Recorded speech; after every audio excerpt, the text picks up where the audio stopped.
Hello students, कैसे हैं आप सब। Welcome to Sigma e learning centre. और ये हमारा इलेक्ट्रिक चार्ज एंड फील्ड्स का लास्ट लेक्चर होने वाला है। इसमें हम जो बचे हुए न्यूमेरिकल्स हैं उनको सॉल्व करने की कोशिश करेंगे। तो चलिए स्टार्ट करते हैं पहले क्वेश्चन से। देखिए सर, पहले क्वेश्चन में क्या कह रहा है, hollow charge conductor has a tiny hole cut into its surface.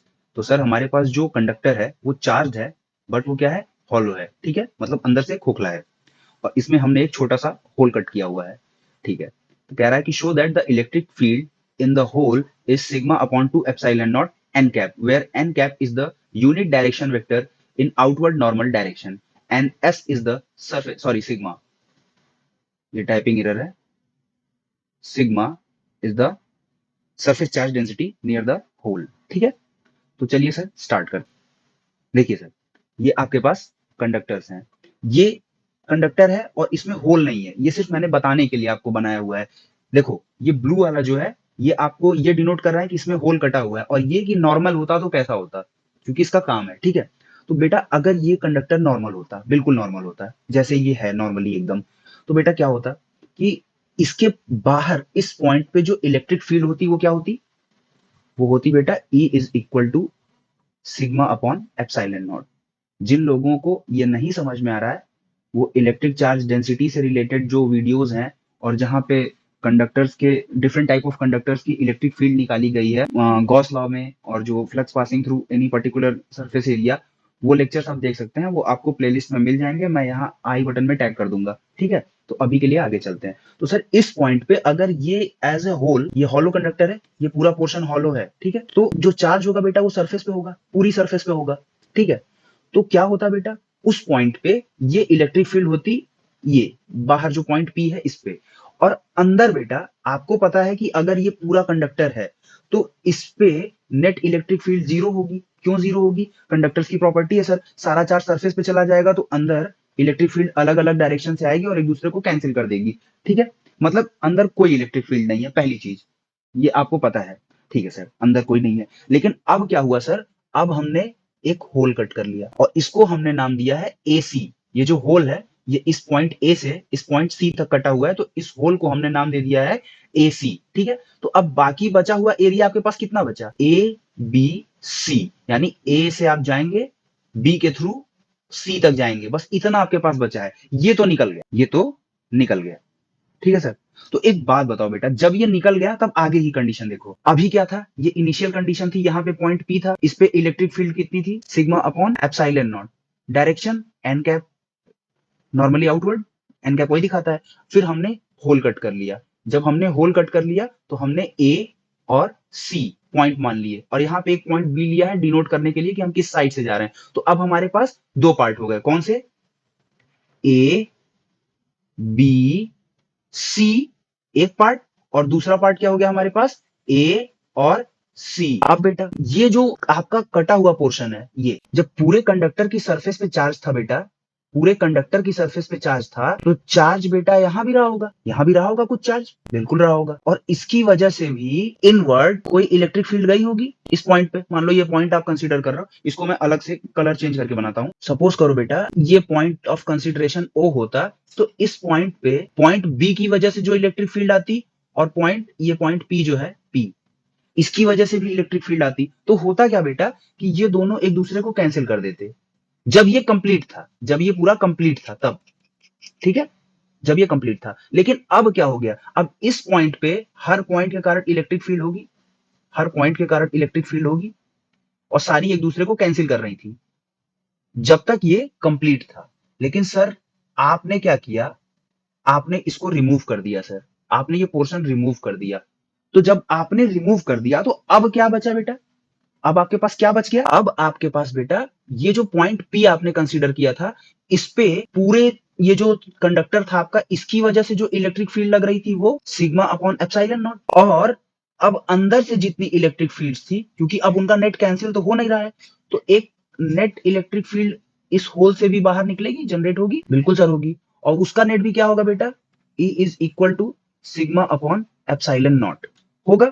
इसको ऐसे समझो बेटा कि इस पॉइंट पी पे, इस पॉइंट पी पे इस पूरे कंडक्टर की वजह से जो चार्ज था वो कितना था, सिग्मा अपॉन एप्सिलॉन नॉट था। तो अगर ये कटआउट ना कटा होता, ये जो कटआउट है ए सी पॉइंट पी और ये पॉइंट बी, तो जो इस पॉइंट पी पे इलेक्ट्रिक फील्ड होती वो किसकी वजह से होती? इसकी वजह से होती electric field due to ABC plus electric field due to AC. और ये कितने के बराबर होती? Total electric field sigma upon epsilon naught, इसी के बराबर होता होता ना। और बेटा जब ये होल नहीं कटा हुआ था, तब इस पॉइंट ओ पे ये जो पॉइंट बी हमने यहां अज्यूम किया था, इसकी वजह से जो इलेक्ट्रिक फील्ड थी और इस पॉइंट जो कट आउट है इसकी वजह से जो इलेक्ट्रिक फील्ड थी, दोनों एक दूसरे को कैंसिल कर रही थी। यानी कि तो आप कह सकते हो कि इस पॉइंट ओ पे जो इलेक्ट्रिक फील्ड थी बेटा नेट, वो क्या थी? E A B C minus E A C is equal to क्या आ रहा था? जीरो। तभी ना ये नल हो रहा था, नल पॉइंट मतलब यहाँ पे टोटल इलेक्ट्रिक फील्ड जीरो थी। तब इसका मतलब क्या निकल के आया बेटा कि ई ए बी सी, जो ए बी सी के कारण जो इलेक्ट्रिक फील्ड अंदर जनरेट हो रही थी, वो किससे कैंसिल हो रही थी? Electric field generated through the part A सी।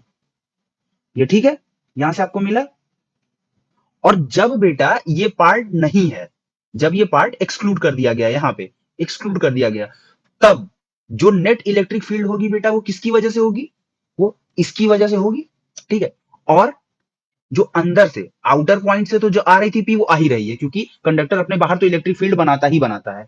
और अंदर से जो सारा कैंसिल आउट हो रहा था, अब वो कैंसिल आउट ना होके बाहर इस पॉइंट पी को इन्फ्लुएंस कर रहा है टोटल। तो बताओ बेटा क्या हो जाएगा? आपके पास क्या था? E A B C plus E A C is equal to sigma upon epsilon naught. ये हो रहा था। लेकिन बेटा अब क्या हुआ है? अब आप रिमूव कर चुके हो ईएसी वाले पार्ट को, तो क्या हो जाएगा बेटा? अब आप इस इक्वेशन में पुट कर दो, क्योंकि अब आपके पास जो इलेक्ट्रिक फील्ड थी बेटा, अब वो टोटल कंडक्टर की वजह से है। तो E A B C plus E A सी का पार्ट जो था, उसकी जगह आप ई ए बी सी लिख सकते हो। बिल्कुल सर, क्योंकि ये क्या कर रहा था? ये काउंटर कर रहा था। ये इतने पार्ट की जो इलेक्ट्रिक फील्ड इंटेंसिटी थी, उसको काउंटर करके अंदर इंटरनल पार्ट में इलेक्ट्रिक फील्ड को जीरो कर रहा था। तो E A B C is equal to E A C था। अब ये ई ए सी की वैल्यू जो है, हम उठा के इस वाले इक्वेशन में पुट कर देंगे। ठीक है, यहाँ पे तो क्या आ गया? E A B C is equal to sigma upon epsilon naught. अब ये क्या हो गया? टू ई ए बी सी, यानी कि होल कट करने के बाद जो रिमेनिंग पार्ट ऑफ कंडक्टर है, उसकी वजह से इलेक्ट्रिक फील्ड क्या होगी। ठीक है, तो क्या आ गई? ई ए बी सी, यानी जो होल कटने के बाद जो रिमेनिंग पार्ट है, उसकी वजह से इलेक्ट्रिक फील्ड होगी एप्सिलॉन नॉट। और डायरेक्शन ऑब्वियसली, और एन कैप क्या होता है बेटा? एन कैप होता है unit vector in the outward direction to the surface. और ये क्या होता है? नॉर्मल टू द सरफेस होता है। जैसे ये सरफेस है आपकी, ये आपकी सरफेस है, इसके परपेंडिकुलर आउटवर्ड। ठीक है, हमेशा। तो ये नॉर्मल वेक्टर हो गया, तो ये आपका आंसर है। चलिए आगे चलते हैं। तो ये है बेटा आपका अगला सवाल। इसमें आपसे कह रहा है कि obtain the formula for the electric field due to a long thin wire of uniform linear charge density. ठीक है, आपके पास एक यूनिफॉर्म लीनियर चार्ज डेंसिटी का लंबा सा वायर है। ठीक है, उसकी लेंथ से आपको भी कोई मतलब नहीं है। ठीक है, अब एक बात बताओ बेटा, ये कह रहा है कि अब इसकी इलेक्ट्रिक फील्ड आप निकाल दो, लेकिन आपको गॉस लॉ नहीं यूज करना है। आपको पता है इसका रिजल्ट जब गॉस लॉ से आप करते हो तो क्या आता है? Lambda upon 2 pi epsilon naught r, जहां पे आर क्या होता है? इसकी वायर की पॉइंट से डिस्टेंस होती है। तो ये आपको पता है, लेकिन सर आपको क्या बोल दिया है? आपको पहले ही बोल दिया है कि आपको नहीं यूज करना है गॉस लॉ। तो अब हम इसको दूसरे तरीके से निकालते हैं। ठीक है, तो बेटा सपोज करो कि ये पॉइंट पी है। ठीक है, ये पॉइंट पी है आपका, इसको मैं पॉइंट पी का नाम दे रहा हूं। ये पॉइंट पी है। इस पॉइंट पे हमको इलेक्ट्रिक फील्ड की इंटेंसिटी निकालनी है, इस लॉन्ग थिन यूनिफॉर्मली जो लीनियर चार्ज डेंसिटी वाला वायर है उसकी वजह से। और यहाँ पे हम मान ले रहे हैं ये इसका मिडिल पॉइंट है वायर का। ठीक है, ओ, अब बेटा ये नॉर्मल है, ये ग्रीन लाइन जो है ये नॉर्मल है, तो ये 90 डिग्री होगा। बिल्कुल होगा सर। ठीक है, और ये जो डिस्टेंस है ओपी के बीच में, उसको हम लोग अज्यूम कर रहे हैं आर। ठीक है, ओपी के बीच की जो डिस्टेंस है, ये हम लोग आर अज्यूम कर रहे हैं अपने से। ठीक है, अब बेटा इस ये पूरा वायर है, इसको छोटे छोटे टुकड़े में बांट दें। तो चलो इसको एक छोटे से टुकड़े में बांट दे रहे हैं। ये मान लो इसका एक एलिमेंट हो गया।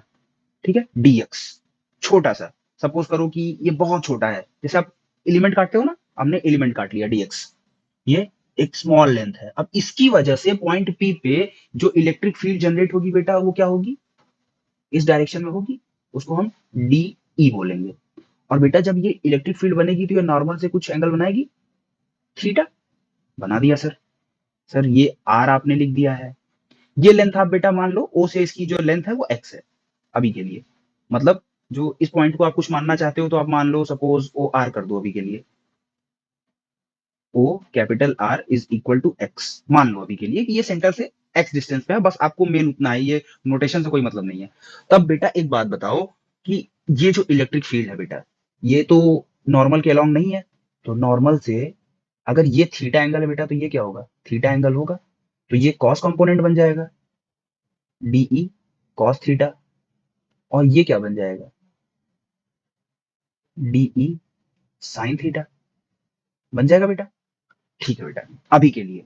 अब बेटा ये जो ब्लू वाली लाइन है, सपोज करो कि ये भी एक्स डिस्टेंस पे सेंटर के अपोजिट साइड है और यहाँ पे भी हम एक छोटा सा लेंथ एलिमेंट काट लें डीएक्स, तब बेटा एक बात बताओ, इसकी वजह से भी एक इलेक्ट्रिक फील्ड जाएगी जो इस डायरेक्शन में जाएगी, उसको क्या बोलेंगे, डीई बोलेंगे।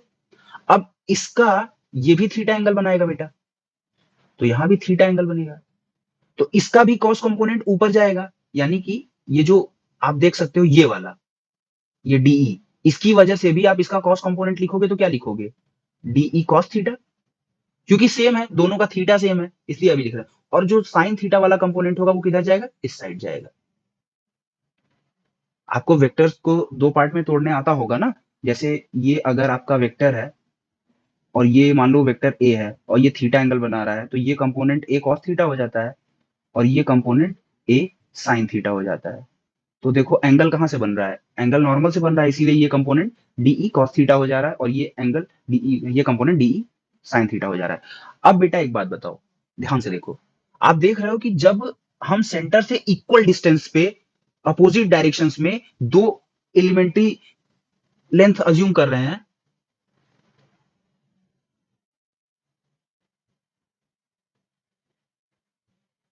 जब हम सेंटर से अपोजिट डायरेक्शन में बेटा दो एलिमेंट्री लेंथ अज्यूम कर रहे हैं, तो हो क्या रहा है बेटा कि उसका साइन कंपोनेंट तो अपोजिट हो रहा है, एंगल सेम बना रहे हैं, तो साइन कंपोनेंट जो है वो अपोजिट हो रहा है, तो वो क्या हो रहा है, कैंसिल हो जा रहा है, और कॉस कंपोनेंट जो है वो जुड़ जा रहा है। यानी कि हम एक पॉइंट यहां ले लें, एक पॉइंट यहां ले लें, इक्वल डिस्टेंस पे उन दोनों का कॉस कंपोनेंट जुड़ जाएगा, साइन कंपोनेंट खत्म हो जाएगा। एक पॉइंट यहां ले लें, एक पॉइंट यहां ले लें, तो भी वही होगा। एक पॉइंट यहां ले लें, एक पॉइंट यहां ले लें, तब क्या होगा, तो भी वही होगा। मतलब सर क्या करना है कि पूरी लेंथ पे जो हमने लेंथ एलिमेंट्स काटे हैं छोटे छोटे, अगर वो सेंटर से अपोजिट डायरेक्शन में इक्वल लेंथ पे है, इक्वल डिस्टेंस पे है, तो होगा क्या कि सबका साइन कंपोनेंट कट जाएगा सर और कॉस कंपोनेंट जुड़ जाएगा। मतलब सर अगर हमें टोटल इलेक्ट्रिक फील्ड निकालनी है तो हमें क्या करना होगा सर, हमें डीई कॉस थीटा का इंटीग्रेशन कर देना होगा। कहां से कहां तक बेटा, कहां से कहां तक, बेटा देखो ये एंगल, अगर ये लाइन यहां होता, अगर ये पॉइंट यहां होता, तो ये 0 डिग्री का एंगल बनाता नॉर्मल से। जैसे जैसे ये आगे जाएगा, बहुत लंबा वायर है, तो ये अप्रॉक्स 90 डिग्री माना जाता है। जैसे जब आप एक इनफाइनाइट लेंथ का वायर अज्यूम करते हो, तो आप अज्यूम करते हो कि जब ये इनफाइनाइट लेंथ पे आप अज्यूम करोगे क्या होगा। अब आप एक पार्टिकल यहां रख के देखो, इसके लिए ये अप्रॉक्स 90 डिग्री नहीं है, अप्रॉक्स, तो वो अज्यूम कर लिया जाता है। तो इसकी लिमिट क्या हो जाएगी, इस साइड को अगर पॉजिटिव मानोगे तो पाई/2 तक का एंगल बनाएगा, 0 से पाई/2, यहाँ 0, और जैसे जैसे बढ़ते जाओगे ये पाई/2, और इधर भी क्या होगा, ये 0 तो इधर -पाई/2, बढ़ते जाओगे, ठीक है, आपको मैंने बता दिया। तो अब इसकी लिमिट क्या हो जाएगी बेटा इस इंटीग्रेशन की, -पाई/2 से +पाई/2। लेकिन किसके रिस्पेक्ट में करना है सर, अभी ये हमें नहीं पता है, इस इक्वेशन को ऐसे ही छोड़ दो, इक्वेशन 1 बना के। अब बेटा हम डीई निकाल लेते हैं जरा। डीई के लिए क्या बताओगे बेटा, डीई सिंपल है सर, 1/4 पाई डी क्यू अपॉन, अपॉन में क्या रहेगा, ये तो सिंपल सा बात है, देखो सर पीछे आओ, ये देखो बेटा, इस पॉइंट आर से इस पॉइंट पी पे हम निकाल रहे हैं इलेक्ट्रिक फील्ड इंटेंसिटी। तो बेटा आपने पाइथागोरस थ्योरम पढ़ी है, ये राइट एंगल ट्रायंगल है, तो ये आर है और ये एक्स है, यानी ये बेस है, ठीक है, ये बेस है, ये आपकी हाइट है, तो ये क्या होगा, हाइपोटेन्यूज होगा, बिल्कुल होगा सर। तो इसकी वैल्यू क्या आ जाएगी sir, R² + x² under the root, ठीक है। यानी कि आपको इस पॉइंट से इस पॉइंट पी की, पॉइंट आर से पॉइंट पी की जो आपको मिनिमम डिस्टेंस है वो पता चल गई, तो आप यहाँ पे पुट कर सकते हो, बिल्कुल पुट कर सकते हैं सर। क्या आ गया, r square plus x square. अब बेटा इसका अंडर रूट क्यों नहीं लगेगा, क्योंकि फॉर्मूला क्या होता है 1/r²। जब r की वैल्यू अंडर रूट में है तो उसका स्क्वायर करोगे तो नॉर्मल वैल्यू आएगी, ठीक है। अब बेटा हमें चाहिए dq की वैल्यू। तो एक बात बताओ, लैम्डा क्या होता है? यूनिफॉर्म लीनियर चार्ज डेंसिटी, ठीक है। इसकी वैल्यू क्या होती है बेटा? Total charge upon total length. अब वायर की लेंथ हमने मानी है कि मतलब बहुत लंबा है, एक्स है मान लो, तो एलिमेंट के लिए क्या हो जाएगा बेटा? छोटा सा चार्ज dq होगा और छोटी सी लेंथ dx होगा, ये हमें पता है बेटा एलिमेंट्री लेंथ के लिए। तो क्या बेटा हम dq की जगह पे लैम्डा dx पुट कर सकते हैं? बिल्कुल कर सकते हैं सर। तो de क्या बन जाएगा सर?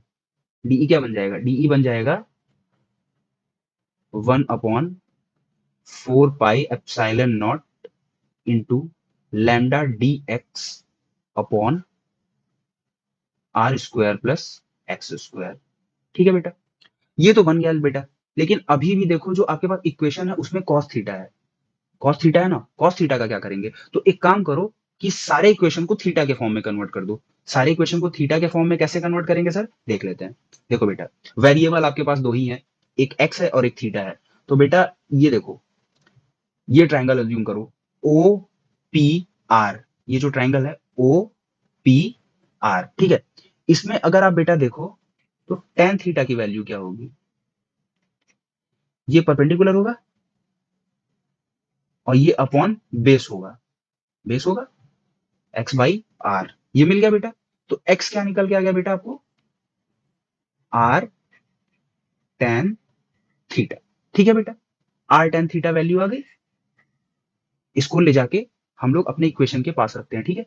अब देखो x इज इक्वल टू, इसको इक्वेशन 2 बोल दो अभी के लिए। x is equal to r tan theta होगा बेटा। तो dx क्या हो जाएगा बेटा? r से कोई मतलब नहीं है, और tan थीटा क्या हो जाएगा? sec square theta d theta. यहां से वैल्यू आ गई। अब ये दोनों वैल्यू उठा के बेटा इक्वेशन सेकंड में पुट कर दो। तो डीई की वैल्यू क्या मिल गई बेटा आपको? 1/4 pi epsilon naught into lambda dx की जगह पे into r sec square theta d theta. और बेटा अपॉन में क्या हो जाएगा? आर स्क्वायर, ठीक है, plus R square tan square theta आ जाएगा बेटा यहां से। तो डीई की वैल्यू बेटा आप क्या निकाल लोगे? डीई की वैल्यू निकल आएगी 1/4 pi epsilon naught into lambda into r sec square theta d theta divided by r square 1 plus tan square theta. अब आपको पता है ये आइडेंटिटी होती है sec square theta minus tan square theta is equal to 1। तो 1 plus tan square theta को हम क्या लिख सकते हैं? Sec square theta. तो बेटा क्या हो जाएगा?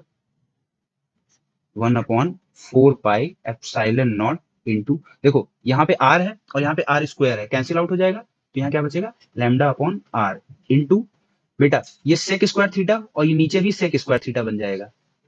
Sec square theta d theta upon sec square theta cancel हो जाएगा। तो आपके पास डीई बेटा क्या आ गया मुड़ के?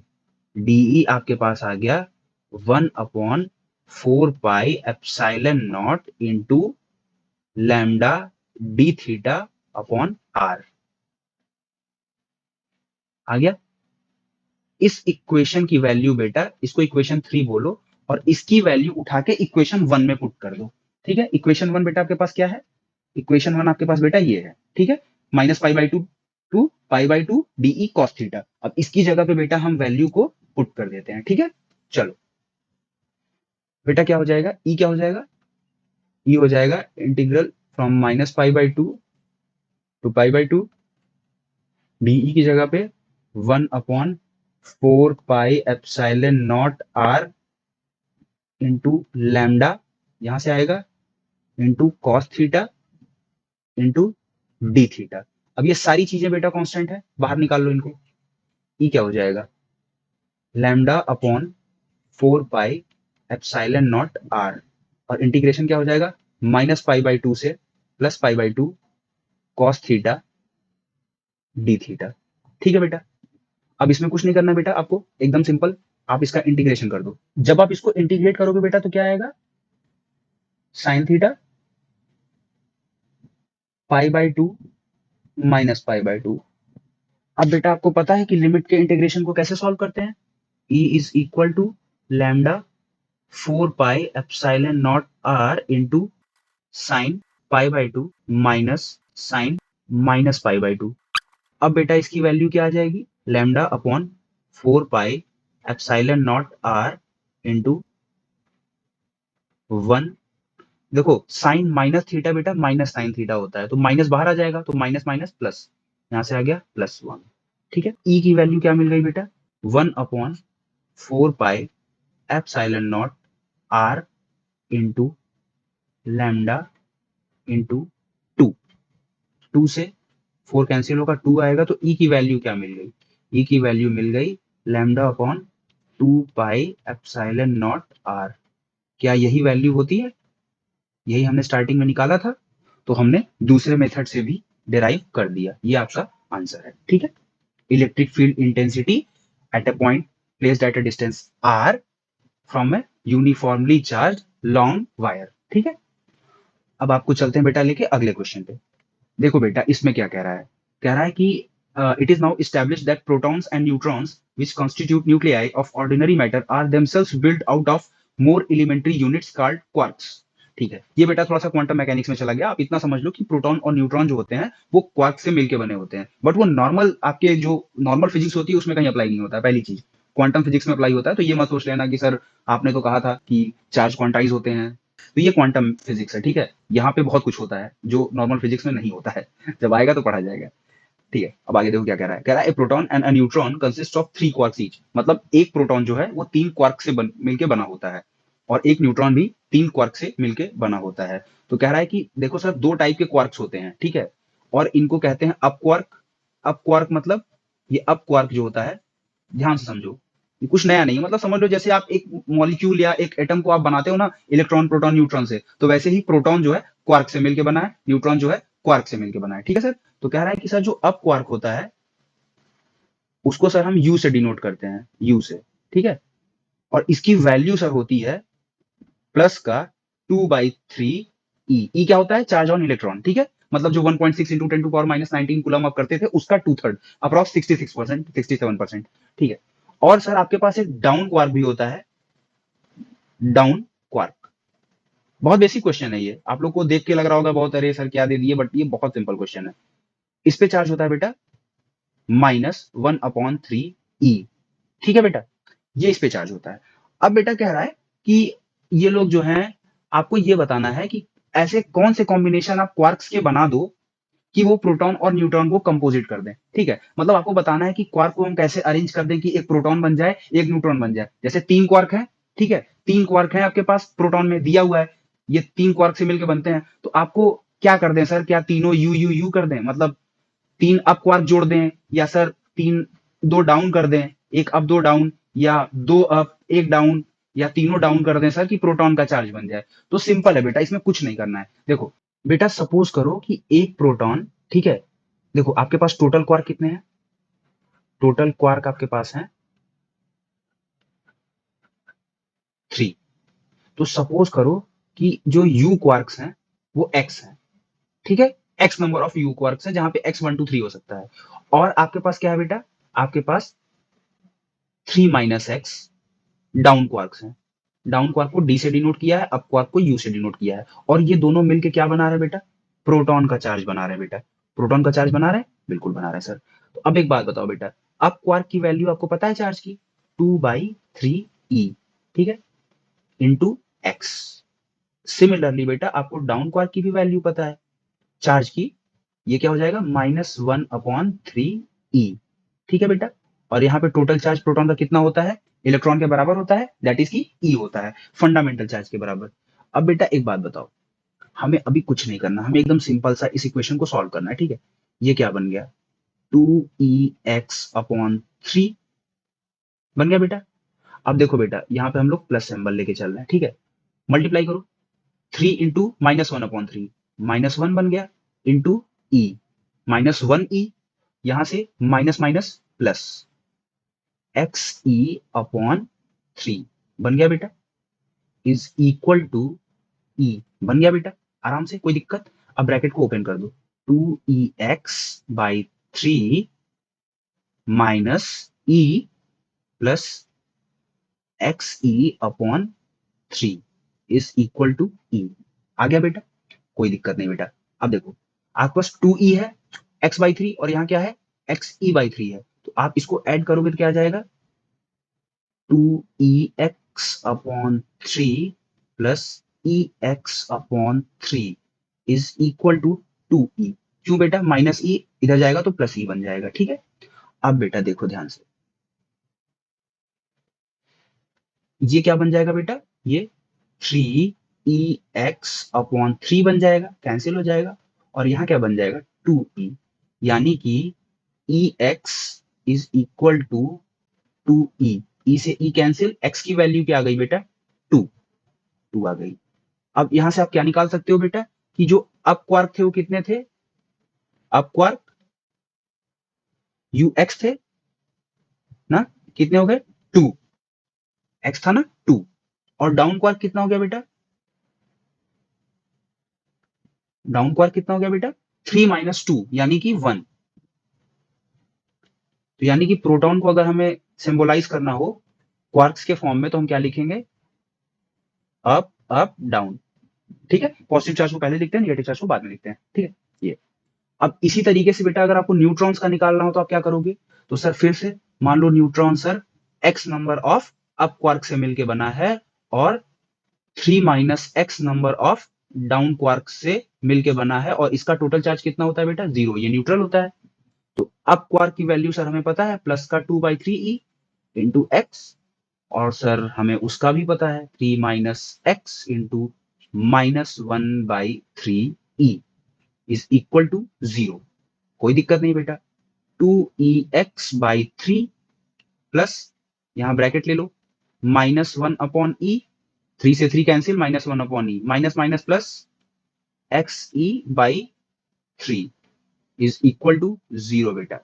तो यहां से क्या निकल के आया बेटा, देखो 2ex/3 plus ex/3 minus e is equal to 0, यानी कि बेटा ex is equal to e। इन दोनों को जोड़ोगे तो 3ex/3 आएगा, 3 से 3 कैंसिल हो जाएगा, e इधर चला आया, तो x की वैल्यू क्या आ गई बेटा 1। 1 कहां पे है बेटा, अप क्वार्क के साथ है, मतलब न्यूट्रॉन के पास अप क्वार्क कितने हैं, दो, एक, सॉरी एक, x की वैल्यू 1 है। और डाउन क्वार्क कितने हो गए 3 माइनस 1 2, डाउन क्वार्क कितने हो गए 2, यानी कि न्यूट्रॉन का कॉम्बिनेशन क्या होगा UDD। मिल गया। चलिए सर अगले क्वेश्चन पे चलते हैं। कह रहा है सर कि आपको एक आर्बिट्ररी इलेक्ट्रोस्टैटिक फील्ड कॉन्फ़िगरेशन मान लेना है और उसमें एक स्मॉल टेस्ट चार्ज को पुट कर देना है एट नल पॉइंट जहां पे E0 हो ऑफ द कॉन्फ़िगरेशन। तो आपको बताना है कि ये जो इक्विलिब्रियम है टेस्ट चार्ज का, ये अनस्टेबल इक्विलिब्रियम है। तो स्टेबल इक्विलिब्रियम और अनस्टेबल इक्विलिब्रियम जिनको नहीं पता है मैं आई कार्ड में दे दूंगा, आप वहां से क्लिक करके देख सकते हो। देखो स्टेबल इक्विलिब्रियम वो इक्विलिब्रियम होता है जहां आप जो पार्टिकल स्टेबल इक्विलिब्रियम में होता है उसके ऊपर फोर्स लगाते हो तो फिर से उसके ऊपर रिस्टोरिंग फोर्स लगता है और वो अपनी पोजीशन में वापस आ जाता है।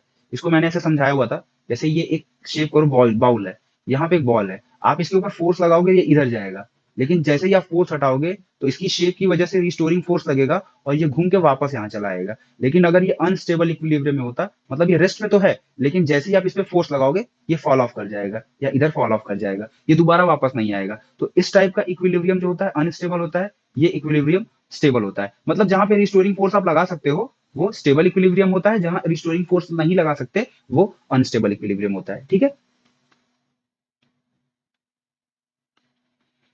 तो देखो बेटा हमने क्या किया, हमने एक अज्यूम कर लो ऐसे ही, हमने एक पूरा बना लिया इलेक्ट्रोस्टैटिक सिस्टम, ठीक है। मान लो इस पे चार्जेस हैं, मान लो, और ये इसका नल पॉइंट है, मान लो पॉइंट P नल पॉइंट है, और इस पे हमने टेस्ट चार्ज Q नॉट रख दिया है, ठीक है। और सपोज करो कि ये, अब देखो हमें प्रूफ करना है कि अनस्टेबल इक्विलिब्रियम में है, तो हम मान ले रहे हैं कि ये स्टेबल इक्विलिब्रियम में है, ठीक है।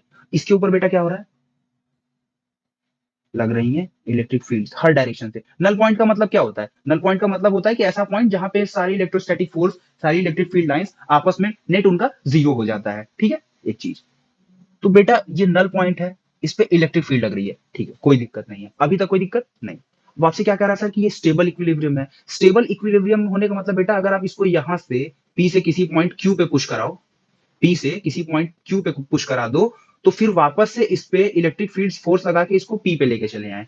लेकिन बेटा फोर्स लगाने के लिए इलेक्ट्रिक फील्ड होनी चाहिए, इलेक्ट्रिक फील्ड होनी चाहिए, होनी चाहिए नहीं होनी चाहिए। और आपका नल पॉइंट क्या बोलता है कि देखो बेटा, यहाँ पे इलेक्ट्रिक फील्ड का जोर तो लगेगा नहीं, ठीक है सर, कोई बात नहीं, इलेक्ट्रिक फील्ड का जोर यहाँ नहीं लगेगा, यहाँ क्यू पे तो लगेगा, पी पे तो मान लीजिए नहीं लगेगा सर, क्यू पे तो लगेगा। लेकिन बेटा फिर तो ये दिक्कत हो गई। कैसे दिक्कत हो गई सर? आपसे बोला गया है कि आपको ये बताना है कि ये स्टेबल इक्विलिब्रियम अनस्टेबल इक्विलिब्रियम है। हमने तो माना हुआ है सर स्टेबल इक्विलिब्रियम है, लेकिन ये क्या है? ये तो एक कॉन्फ़िगरेशन है कंडक्टर का, ठीक है? और आपको पता होना चाहिए कि कंडक्टर के अंदर जो नेट इलेक्ट्रिक फील्ड होती है वो जीरो होती है, जीरो होती है किसी भी पॉइंट पे, किसी भी पॉइंट पे।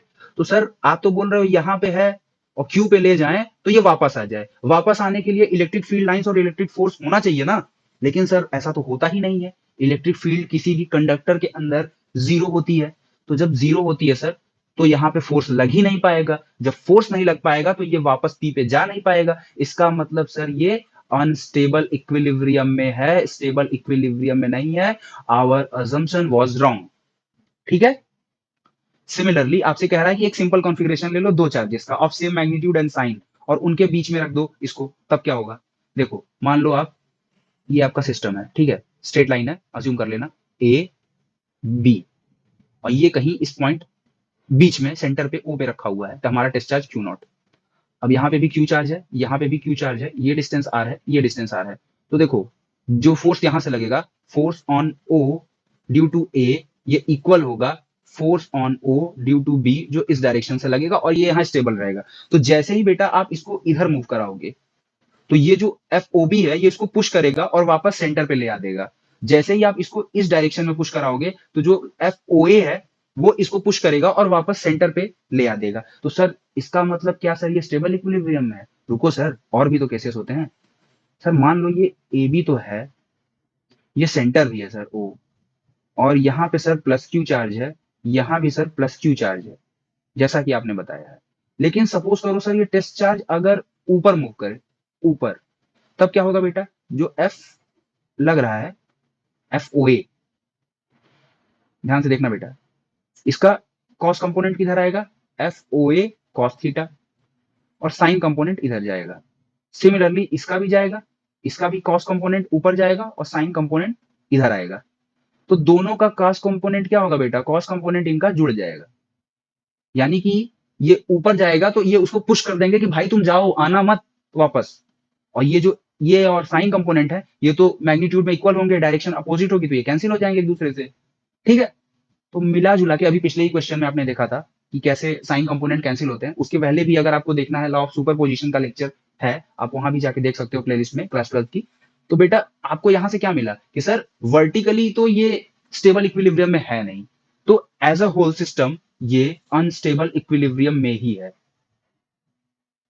क्योंकि आप जब स्टेबल इक्विलिब्रियम देखते हो तो आप किसी भी डायरेक्शन में पार्टिकल को मूव कराओ, उस पर रिस्टोरिंग फोर्स लगेगा। यहाँ हॉरिजॉन्टल डायरेक्शन में तो लग रहा है, लेकिन वर्टिकल डायरेक्शन में नहीं लग रहा है। तो जब एक कंडीशन नहीं फुलफिल हो रही है सर, तो ये होगा ही नहीं। तो इसी तरह इनकी कहानी खत्म होती है। चलिए अगले क्वेश्चन पे चलते हैं। अब देखो सर क्या कह रहा है, कह रहा है कि एक पार्टिकल है, उसका मास m है। मास लिखते चलो, मास क्या है बेटा? m है। चार्ज क्या है बेटा? माइनस क्यू है। जो कह रहा है पहले सब लिख लो, रायता इनका, फिर बताते हैं क्या करना है। कह रहा है कि दो चार्ज प्लेट्स हैं, उनके बीच में सर ये मूव कर रहा है अलोंग एक्स एक्सिस। तो वेलोसिटी क्या है along x axis? Velocity vx है अलोंग एक्स एक्सिस, ठीक है। कह रहा है लेंथ ऑफ प्लेट क्या है sir? Length of plate sir l है।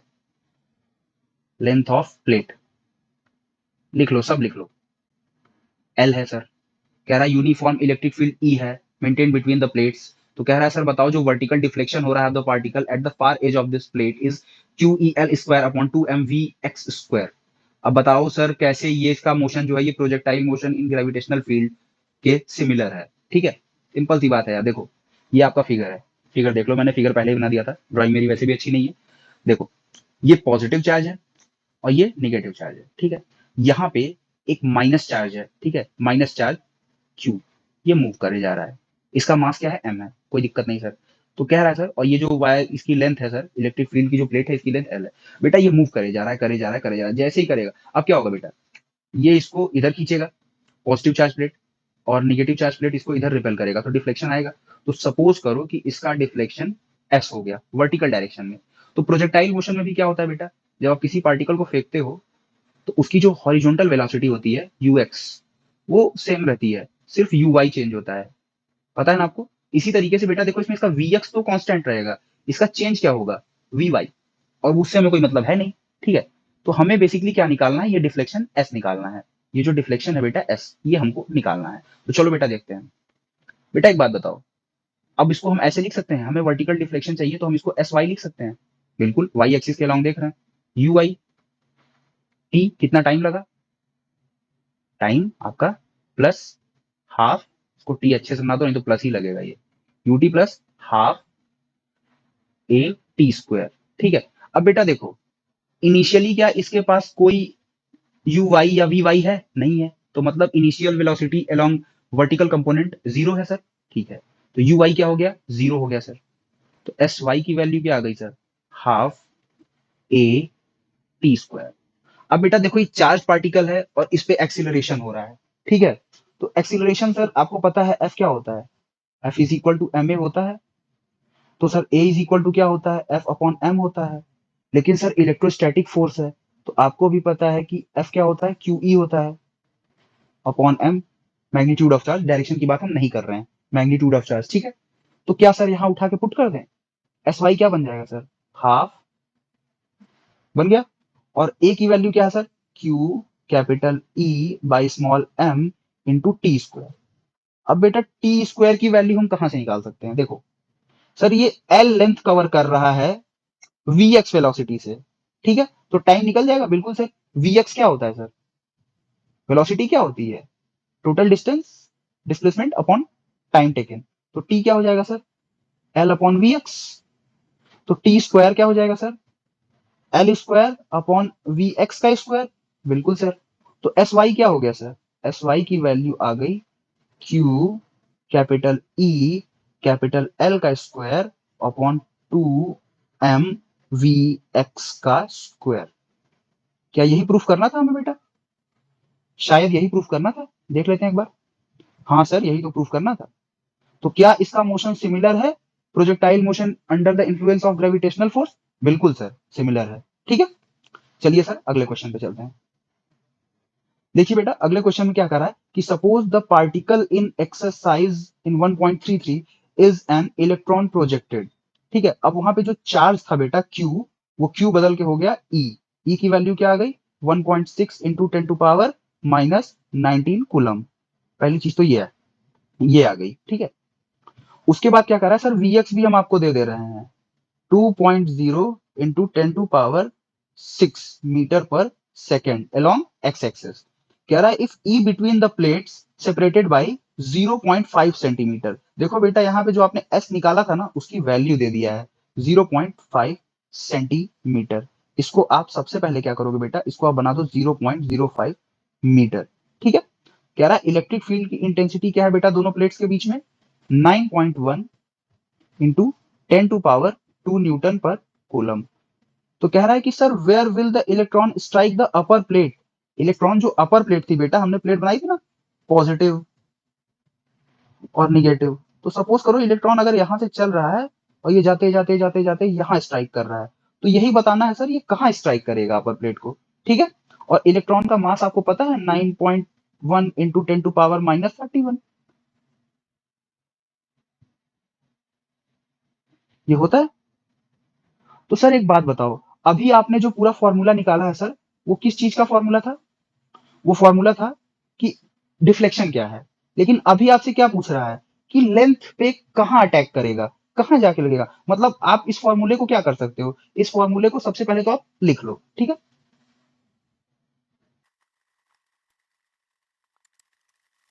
अब बेटा आप अज्यूम करो कि जो इलेक्ट्रॉन है बेटा, वो यहां से एंटर कर रहा है, ठीक है। Minus field minus field minus field, plus plus plus plus plus plus plus, ठीक है।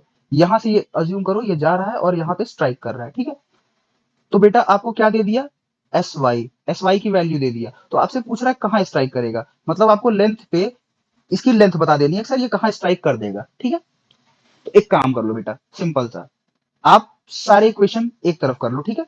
आप कर दो 2mvx का square into s y upon q E is equal to l square. तो जब आप एल स्क्वायर की जगह एल रखोगे तो ये अंडर रूट में चला जाएगा, 2mvx का square s y upon q E under the root, ठीक है। यहां पे आ गया। अब आपको बेटा इसमें कुछ एक्स्ट्रा नहीं करना है, बिल्कुल एक्स्ट्रा नहीं करना है, आपको वैल्यू सारी दी हुई है, ऐसी कोई वैल्यू नहीं है जो आपको नहीं दी हुई है। तो आपने सिर्फ और सिर्फ वैल्यू को पुट कर देना है। तो चलिए सर हम क्या करते हैं, हम सारी वैल्यूज को पहले पुट कर देते हैं, ओके। देखो बेटा क्या दिया है, अगले पेज पे चलते हैं, साफ सुथरे पेज पे करेंगे। देखो बेटा आपको क्या निकालना है, आपको निकालना है सर एल। इसको बेटा आप रहने दो अंडर द रूट। अब ये अंडर द रूट जो है ये जाएगा बहुत बड़ा, ठीक है। देखो सबसे पहले आपके पास है 2, इसके बाद आप एस वाई की वैल्यू क्या पुट कर सकते हो, 0.05 पुट कर सकते हो कि नहीं पुट कर सकते हो, 2s। इसके बाद सर आपके पास क्या है, मास। आपके पास मास क्या है, 9.1 इंटू 10⁻31 kg। इसके बाद आपके पास vx है और उसकी वैल्यू क्या दी हुई है, 2.0 इंटू 10⁻6 और ये vx का स्क्वायर था, तो यहां से मिल गया, ठीक है सर। और नीचे सर आपके पास डिनोमिनेटर में क्या था सर, इलेक्ट्रॉन का चार्ज 1.6 इंटू 10⁻19 कूलम। उसके बाद सर आपके पास क्या था, इलेक्ट्रिक फील्ड की इंटेंसिटी, वो क्या थी 9.1 इंटू 10⁻2, ठीक है सर। तो जब सर आप इसको सॉल्व करेंगे तो ये पूरी वैल्यू निकल के आएगी 0.025 इंटू 10⁻², ठीक है। जिसको आप अगर लिखना चाहो तो आप लिख सकते हो 2.5 इंटू 10⁻⁻4, जो कि आप बाहर निकालोगे तो ये अप्रोक्स आएगी 1.6 इंटू 10⁻²। इसको आप लिखना चाहो तो क्या लिख सकते हो, ये मीटर में आएगी बेटा, क्योंकि आप सब कुछ मीटर में है तो मीटर में ही आएगा, ऐसा ही यूनिट में था। तो इसको जब आप लिखना चाहोगे बेटा तो आप इसको लिख सकते हो 1.6 सेंटीमीटर, ठीक है। ये आपकी लेंथ आ गई, मतलब कि इलेक्ट्रॉन जो अपर प्लेट को स्ट्राइक करेगा वो at a distance of 1.6 metre करेगा, मतलब जहां से ये स्टार्ट करेगा इस पॉइंट से 1.6 सेंटीमीटर जाने पे ये अपर प्लेट को स्ट्राइक कर देगा, ठीक है। तो बस इस लेक्चर में इतना ही। अब मिलते हैं अगले पार्ट में जिसमें हम इलेक्ट्रोस्टैटिक पोटेंशियल और कैपेसिटेंस पढ़ेंगे। तब तक आप लोग ये सारे वीडियोस देखिए, इनका रिवीजन करिए, एक भी लेक्चर मत छोड़िए। और अगर आपको वीडियो पसंद आ रहा है, काम पसंद आ रहा है, तो प्लीज इसको चैनल को सब्सक्राइब करिए, लोगों से शेयर करिए, ज्यादा लोगों तक पहुंचता है बेटा तो हमें भी मोटिवेशन आती है कि यार लोग हमारा वीडियो देख रहे हैं, हमें काम करना है। तो प्लीज इसको शेयर करिए ज्यादा से ज्यादा मात्रा में, और चैनल को सब्सक्राइब तो करिए ही करिए। आप लोग वीडियो देखते हैं लेकिन सब्सक्राइब नहीं करते, चैनल पे वीडियोस को लाइक नहीं करते। तो आपको जो भी लगे आप लाइक करो, आपको अच्छा लग रहा है तो कमेंट करो, बुरा लग रहा है तो भी कमेंट करो, सर ये चीज आपने अच्छे नहीं बढ़ाई है, मैं आगे देखता हूँ, ठीक है। तो मिलते हैं अगले लेक्चर में, तब तक पढ़ते रहिए, मस्त रहिए इसको।